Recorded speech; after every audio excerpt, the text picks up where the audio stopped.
I'm Rikki Rosenthal, and today I will be sharing with you my recommendations for books to read during Black History Month.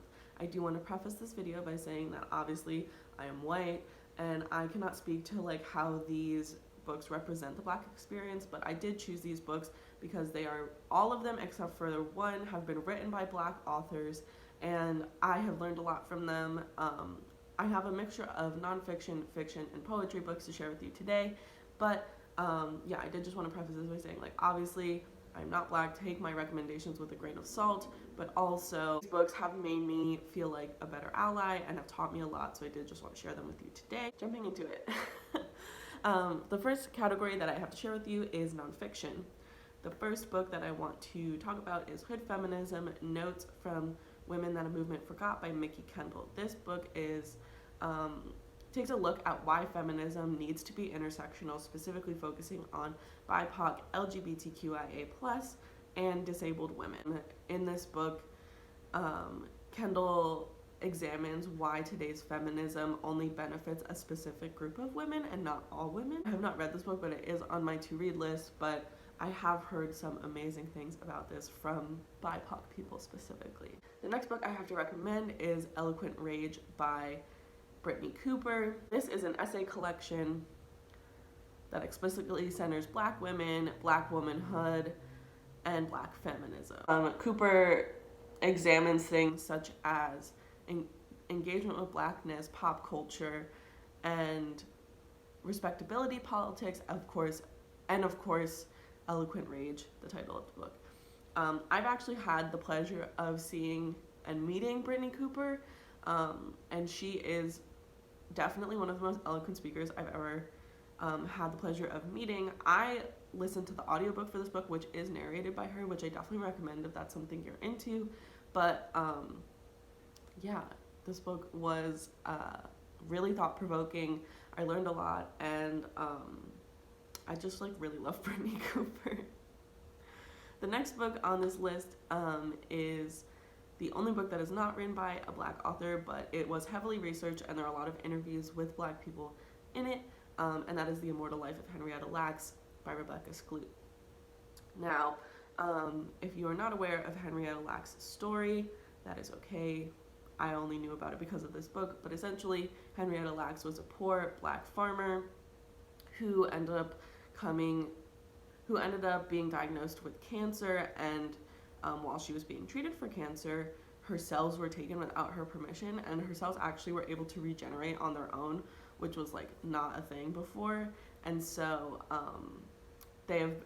her cells have allowed scientists to discover a bunch of different cures for viruses and diseases, but they were taken without her permission, and her family was not compensated for this discovery. So the first half of this book focuses on the medical side of things, Henrietta's story, how they took their cells and what the cells have done, and then the other half of the book follows her family and how they've struggled after her death. They're still in poverty, they're paranoid, they don't trust doctors. It's definitely really interesting. Skloot also focuses on the legality of medical specimens and the atrocities that African American people have faced in order to get medical care within the mid-20th century. This book was really informative, and she takes a lot of the Lacks family's feelings into account. They didn't trust her at first, but she slowly proved herself to them, and I definitely recommend this book if you are going into a medical field or in STEM at all, because I'm sure HeLa cells will come up at some point in your practice, but I definitely think that this is something everyone should know about because it is a really sad story. I know there's also a movie. I have not seen it, but I really do recommend the book. And then the last nonfiction book that I want to recommend is Between the World and Me by Ta-Nehisi Coates. This is Coates' attempt to explain what being Black is like in America to his adolescent son through this book. He talks about these revelatory experiences that he's had at Howard University, also Civil War battlefields from the south side of Chicago to his childhood home, and in the living room of mothers whose children were taken from them due to police brutality. So he touches on a lot of really interesting topics, and it was really eye-opening to me as somebody who has not experienced a lot of these things. And it's a really short book, so it's quick to get through, but it is very powerful and moving as well. Moving on to fiction, the first book that I have to recommend, and that is also on my list to read this month, is The Vanishing Half by Britt Bennett. In this book, we follow identical twin sisters after they run away from home from their small southern black town at the age of 16. They end up leading very different adult lives. One of them lives with their black daughter in the same town that they grew up in, and then the other one secretly passes for white and does not tell anyone that she is actually black, and she hides her past until eventually one day the two sisters, their daughters' lives intersect, and then they kind of have to confront their mistakes and their past. I've heard nothing but amazing things about this. Britt Bennett is an amazing writer, and I'm really excited to pick this book up. It is definitely going to be the next book that I read this month. The next book that I have to recommend is When No One Is Watching by Alyssa Cole. And Alyssa Cole is actually a romance writer, but this was her first venture into the thriller mystery genre. This book follows the gentrification of a Brooklyn neighborhood, and in the book we follow Sydney Green, who was born and raised in Brooklyn, and she decides to put together a walking tour explaining the history of the neighborhood. And then we also follow Theo, who is white, and he ends up moving to this neighborhood with his rich girlfriend, but she is also hiding things, and their relationship goes south, and so to distract himself he decides to help out Sydney with her walking tour, and they slowly start to uncover secrets about the neighborhood, and also their neighbors are disappearing, local businesses are shutting down, and condos are popping up out of nowhere. And so their discoveries when doing research for the story end up leading to paranoia and fear, and they start uncovering some really dark secrets about the neighborhood and the people that are taking over. This book was super informative. I actually just finished it before I started filming this video, but it was really informative. Gentrification is not a topic that I knew a ton about going in, but I feel like I really learned a lot from this novel, and although it was super entertaining and fun, it also was very heavy at times, so I definitely recommend doing some research before going into it. But I thought it was really done well, especially since I've read Alyssa Cole's novels before, but like I said, they are romance, and this one was the total opposite end of the spectrum, but I thought she did it exceptionally well. The next book that I have to recommend is Homegoing by Ya Jessie, and this book kind of took the world by storm when it came out, I think in 2016, but it follows a family over 300 years, obviously in each generation, and so each chapter follows a different character and all of the experiences they go to. It alternates between the descendants of Effa in Ghana and her sister Essie in America, and all how history and historical circumstances have affected their lives as Black people. And again, I've heard nothing but amazing things about this book. It is also on my list to read this year, or this month specifically. I hope to pick it up before the month is over, but yeah, I've heard nothing but amazing. The next book that I have to recommend is The Underground Railroad by Colson Whitehead.